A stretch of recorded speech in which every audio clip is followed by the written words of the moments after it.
মই বহুত সৌভাগ্যৱতী বুলি ভাবোঁ। মই এনেকুৱা এজন স্বামী পাইছোঁ। মই জীৱনত যিখিনি পোৱা নাছিলোঁ চব তেওঁৰ পৰাই পাইছোঁ। বহুত মৰমো পাইছোঁ, সমাজত প্ৰতিষ্ঠাও কৰিছে। তেওঁ মোক গায়িকা হিচাপে প্ৰতিষ্ঠিত কৰিছে, দুটা ধুনীয়া ল'ৰা গান ৰচনা কৰা দিছে। আৰু তাৰোপৰি মানে তেওঁ মোৰ আইডেণ্টিটি হিচাপে মোৰ এটা ডাঙৰ ফুট লওঁ। মই সদায় মোক কয়, তুমি মই থাকোঁ বা নাথাকোঁ, তুমি কিন্তু তোমাৰ ফুটটো সদায় তোমাৰ কপালত ৰাখিবা, যাতে মই তোমাৰ লগত আছোঁ, এনেকৈ কয়। আৰু তুমি যেতিয়ালৈকে ফুটটো লৈ থাকিবা মই তোমাৰ লগত সদায় আছোঁ বুলি জানি ল'বা, এনেকৈ সেইটো কৈছে কাৰণে মই এতিয়া আজি আচলতে মই ফুটটো মুচিব লাগে।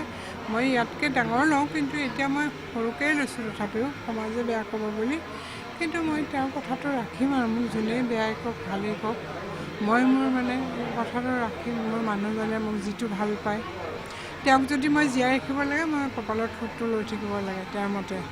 তুমি মোক পাহৰি নাযাবা, মোক একদম তুমি নাইকিয়া কৰি নিদিবা দেই, মোক ৰাখিবলৈ হ'লে তুমি ফুটটো সদায় লৈ থাকিবা।